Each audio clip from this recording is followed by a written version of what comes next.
A special thank you to each of our subscribers who make this channel possible.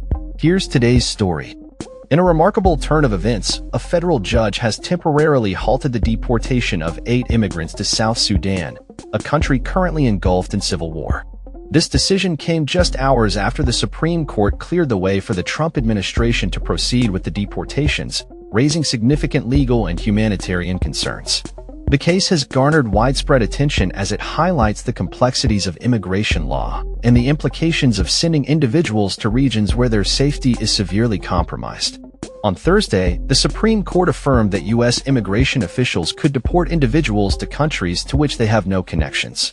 This ruling set the stage for the Trump administration's efforts to expedite the deportation of the 8 men, who are from various countries including Vietnam, South Korea, Mexico, Laos, Cuba, and Myanmar.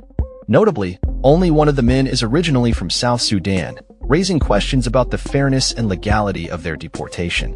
The legal battle intensified on Friday during an extraordinary 4th of July hearing, where U.S. District Judge Randolph Moss determined that the case should be sent to Judge Brian Murphy in Boston, who had previously issued a ruling that halted the deportations.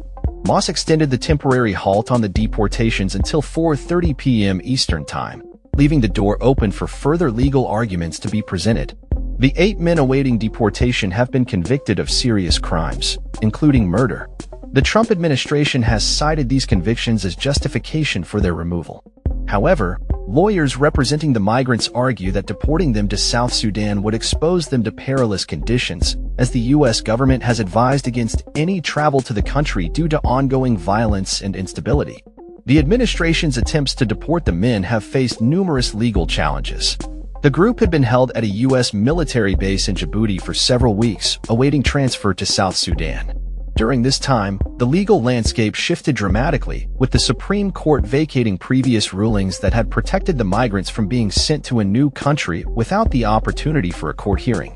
As the clock ticked down to the scheduled deportation, Judge Moss emphasized the importance of ensuring that individuals are not sent to situations where their physical well-being is at risk. He stated, "It seems to me almost self-evident that the United States government cannot take human beings and send them to circumstances in which their physical well-being is at risk simply either to punish them or send a signal to others." The Trump administration's strategy of deporting individuals to third countries has sparked significant controversy and raised questions about the legality of such actions. Critics argue that these policies are inhumane and violate constitutional protections against cruel and unusual punishment. The case of the 8 migrants is just one example of the broader implications of the administration's approach to immigration enforcement. As the legal battle continues, the fate of the 8 men remains uncertain. With their deportation temporarily halted, the focus now shifts to Judge Murphy in Boston, who will need to weigh the new claims presented by the migrants' attorneys. The situation underscores the ongoing tensions surrounding immigration policy in the United States and the challenges faced by individuals caught in a complex legal system. In conclusion, this case serves as a critical reminder of the human impact of immigration policies and the importance of judicial oversight in protecting the rights of individuals facing deportation. As the legal proceedings unfold, advocates for immigrant rights will be watching closely to see how the courts navigate these contentious issues and what implications this case may have for future deportation efforts under the Trump administration. That's all for this story. We upload videos every day covering many different subjects, so hit that subscribe button to stay informed. Thanks for watching.